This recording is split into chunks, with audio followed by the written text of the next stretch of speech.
कल्पों से सोया महासमुद्र आज जगा था और उसके गर्जन से कांप उठे थे स्वर्ग, पृथ्वी और नरक के लोग। देवता और असुर शत्रुता भूलकर मंदराचल पर्वत को रस्सी की भांति वासुकी नाग से बांध समुद्र में मंथन कर रहे थे, क्योंकि समुद्र की गहराइयों में छुपा था अमृतत्व का अमृत। संसार के सबसे अनमोल रत्न एक एक कर प्रकट हो रहे थे। कामधेनु, कल्पवृक्ष, चंद्रमा, धन्वंतरी। हर ओर उल्लास था, हर ओर आशा थी, लेकिन गहरा अंधकार समुद्र पर छा जाता है, बिजलियां चमकती हैं। अचानक महासागर ने करवट ली और उठा एक भीषण विकराल ज्वार। समुद्र के बीचों बीच एक काली सुलगती लहर उठती है और सभी भय से चिल्लाते हैं। कालकूट, वह विष जिसकी एक बूंद ही त्रिलोक का संहार कर सकती थी। देवता पीछे हटते हैं, असुर भागने लगते हैं, वासुकी नाग तड़पता है। देवता कांपती आवाज में पुकारते हैं, त्राहि माम, कोई हमें बचाए। धरती फटने लगती है, नदियां सूखने लगती हैं, पेड़ जलने लगते हैं। जीवन स्वयं मृत्यु से हारने लगा था। प्रकृति कराह उठी थी। तीनों लोक विनाश के कगार पर खड़ा था। तब सभी को एक ही आस नजर आई, जो दूर कहीं कैलाश पर्वत पर बैठी थी। तो सभी देवता और दानव, असुर और राक्षस, यक्ष और किन्नर, हर एक जीव जिसे संसार की चिंता थी, वो कैलाश की ओर दौड़ पड़े। मगर शिव ध्यान में लीन है। चारों ओर हिम शिखर चमक रहे हैं। किंतु जब सृष्टि थरथराई तो उठे वे जिनके लिए सृष्टि मात्र एक दायित्व थी, महादेव। उनकी जटाएं लहराती हैं, त्रिशूल से बिजली चमकती है। शिव तेज नाद गूंजता है, गगन फटने लगता है। समुद्र, आकाश, पृथ्वी सब उनकी ओर निहारते हैं। और तब महाकाल ने तय किया कि विष अगर कोई पिएगा तो वही पिएगा जो स्वयं संहार का स्वामी है। शिव एक क्षण उस कालकूट मुस्कुराते हुए देखते हैं और फिर अपने हाथों में समस्त कालकूट को समेट कर पीने लगते हैं। देवतागण भय से अवाक, असुर निःशब्द, संपूर्ण ब्रह्मांड रोशनी और अंधकार के बीच जूझता है। पर महादेव, ये है उस महागाथा का आगाज। तो चलिए दोस्तों, आपका ज्यादा समय नष्ट न करते हुए शुरू करते हैं महासंग्राम, जो संसार की रक्षा के लिए आरंभ हो चुका था। मगर उससे पहले अगर आप ऐसी ही कहानियों को देखना चाहते हैं तो कृपया आपके अपने चैनल स्क्राइब स्टोरीज को लाइक, शेयर और सब्सक्राइब जरूर कीजिए। धन्यवाद। तो चलते समुद्र मंथन के उस महान समय में अपनी कुर्सी की पेटी बांधकर तैयार हो जाइए, क्योंकि अब हम जा रहे हैं बहुत बहुत पुराने समय में, जब समय स्वयं भी बालक था और संसार अपने नन्हे कदमों से चलना सीख रहा था। देवता और असुर दोनों सृष्टि के दो ध्रुव बन चुके थे। एक तरफ प्रकाश था तो दूसरी ओर था अंधकार, और इन दोनों के बीच फंसी थी जीवन की नन्ही नन्ही आशाएं। पर एक दिन अभिमान ने देवताओं की शक्ति को ग्रस लिया और उनका तेज मंद पड़ने लगा। देवेंद्र का सिंहासन डगमगाने लगा, पृथ्वी कराह उठी, मनुष्य, पशु, वृक्ष सब दुख से भर उठे। दुख की लहरों ने त्रिलोक को ढंक लिया था। और तब देवताओं ने शरण ली भगवान विष्णु के चरणों में।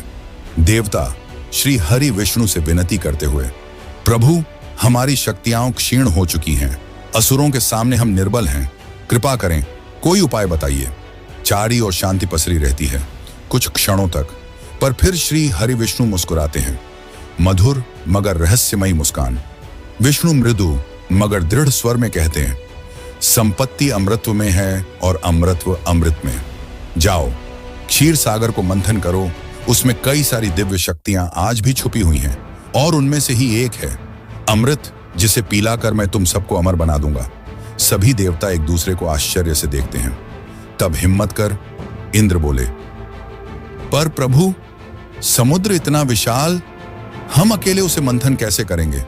विष्णु का स्वर गंभीर हो जाता है, पर वो धीरे से कहते हैं, अकेले नहीं, अपने शत्रुओं असुरों के साथ कभी कभी जीतने के लिए शत्रु को भी साथ लेना पड़ता है। सारे देवगण संकोच में पड़ जाते हैं, पर कोई और उपाय नहीं था। सो उन्होंने असुरों को अपने साथ मिलाकर उन्हें अमृतत्व का लालच दिया।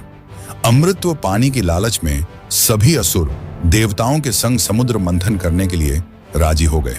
हिमालय से मंदराचल पर्वत लाया जाता है, वासुकी नाग को रस्सी बनाया जाता है। देखो कैसी विडंबना थी। जो कल तक युद्ध भूमि में एक दूसरे का वध कर रहे थे, आज एक साथ समुद्र को मंथन कर रहे थे। पर सृष्टि का हर वरदान सदा एक मूल्य मांगता है। और इस अमृत के लिए किसी को विष का प्याला भी पीना पड़ेगा। पर सभी इससे अनजान और बहुत ही खुश थे, क्योंकि उन सभी को आज अमृत मिलने वाला था। मगर मंदराचल पर्वत डगमगा रहा था, वासुकी नाग तड़प रहा था। देवता और असुर अपने अपने स्वप्नों की गठरी संभाले आशा और भय के बीच मंथन कर रहे थे। और अचानक ही समुद्र की गहराइयों से एक दिव्य चमक उठती है, क्योंकि माता श्री लक्ष्मी जो समुद्र से प्रकट हुई, वैभव, सौंदर्य और समृद्धि की देवी, कमल पर विराजमान, दिव्य आभा से मंडित, स्वर्ग और पृथ्वी एक साथ उनके चरणों में झुक गए। देवगण स्तुति करने लगे और असुर भी हतप्रभ होकर निहारते हैं। पर वह तो नारायण से ही मिल जाती है। अब असुर और देवता और जोर से मंथन करते तब निकलता है ऐरावत, 4 दांतों वाला महागज, शुभ्र धवल, बिजली सा चमकता, और वो देवेंद्र का वाहन बन जाता है, आकाश की गर्जना का प्रतीक। बादलों के बीच ऐरावत गर्जन करता है, वर्षा होती है, चारों ओर प्रसन्नता होती है। वह और जोर से मंथन करते हैं, तब आती है कामधेनु, इच्छाओं को पूर्ण करने वाली गौ माता, जिसकी एक बूंद दूध से सृष्टि पुष्पित हो सकती थी।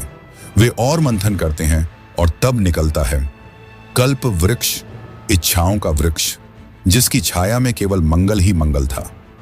देवगण उसे स्वर्ग ले जाते हैं, जहां वह आज भी आनंद बरसाता है।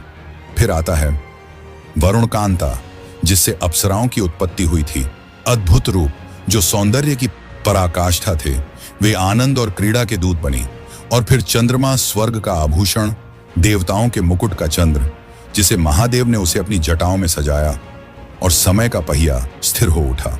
और फिर निकला शंख, जो अब देवताओं के विजय घोष का प्रतीक बना। उसके स्वर से सृष्टि में ऊर्जा प्रवाहित हुई। और फिर निकले रत्न, विविध रत्न, जो पृथ्वी के गर्भ में वास करने लगे, राजाओं के मुकुटों में दमकने लगे। और आखिर में निकले धन्वंतरी, अमृत कलश लेकर स्वयं आयुर्वेद के जनक, जीवन और अमृतत्व का वरदान लिए हुए। दोस्तों, अमृतत्व की कथा मैंने अपने पिछले वीडियो में मोहिनी में विस्तार से बता दिया है, और उसके साथ ही मृत संजीवनी मंत्र की वीडियो भी है। अगर आप चाहे तो मैं दोनों वीडियो की लिंक में आपको डिस्क्रिप्शन में दे दूंगा। पर अब लौटते हैं असली कहानी पर। लेकिन तभी कालकूट विष भी प्रकट हो चुका था, जो महादेव को नीलकंठ महादेव बना गया।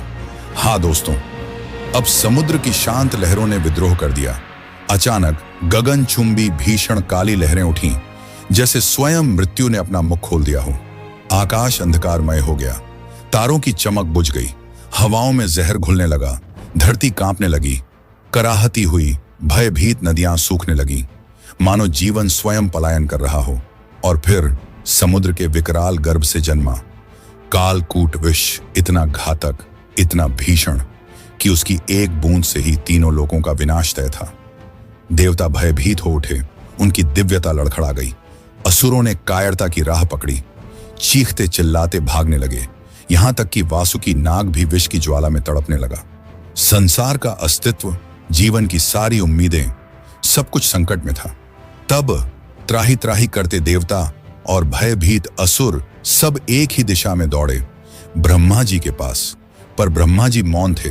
उन्हें इस कालकूट के बारे में कुछ झांकना था कि इसका आखिर क्या करना है।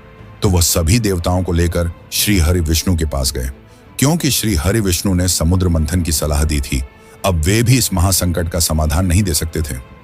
तब ब्रह्मा जी और श्री हरि विष्णु जी के साथ सभी देवताओं ने मिलकर पुकारा महादेव को, और उनके समक्ष सभी देवता तर थर थर कांपने लगे और बोले, महादेव त्रिलोक के संहारक, पर आज त्रिलोक की रक्षा करने की जिम्मेदारी आपकी है, तो आप ही त्रिलोक के कल्याणकारी बन इस विष की ज्वाला को रोक सकते हैं।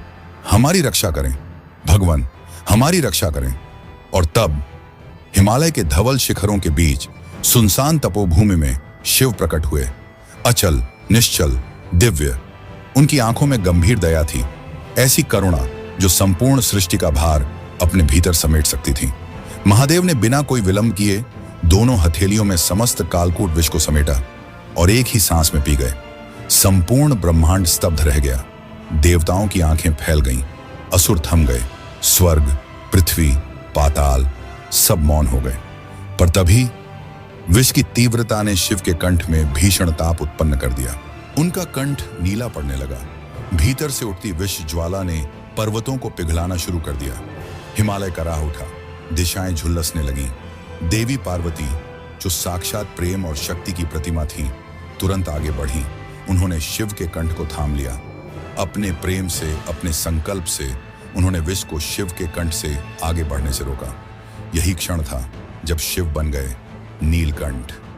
वह नीलकंठ केवल विष का रंग नहीं था, वह त्याग की नीला ज्वाला था, वह करुणा का अमिट चिन्ह था। लेकिन विष का ताप असहनीय था। शिव समाधि में चले गए, एकांत में, हिमालय की गोद में, अपने भीतर जलती विष ज्वाला को शांति देने। सारे देवता उनकी स्तुति करने लगे। शीर्ष मुनि मंत्रों में डूब गए। गंधर्व गाने लगे, अप्सराएं नृत्य करने लगी, नदियां फूलों से पट गईं। पृथ्वी ने, आकाश ने, त्रिलोक ने महादेव को अपने प्रेम से ढक लिया। किंतु यह केवल विषपान नहीं था, यह एक योद्धा का मौन बलिदान था। यह संपूर्ण सृष्टि के लिए जीवन की आहुति थी। यह वह युद्ध था जो कभी शस्त्रों से नहीं, बल्कि हृदय के ताप से लड़ा गया। और आज भी जब जब संकट के काले बादल घिरते हैं, जब जब सृष्टि कांपती है, तब तब वह नीलकंठ समाधि से उठकर किसी न किसी रूप में संसार की रक्षा करते हैं। धन्यवाद दोस्तों। जो आपको यह कहानी अच्छी लगी है तो कृपया हमारे चैनल को लाइक, शेयर और सब्सक्राइब जरूर कीजिए। धन्यवाद।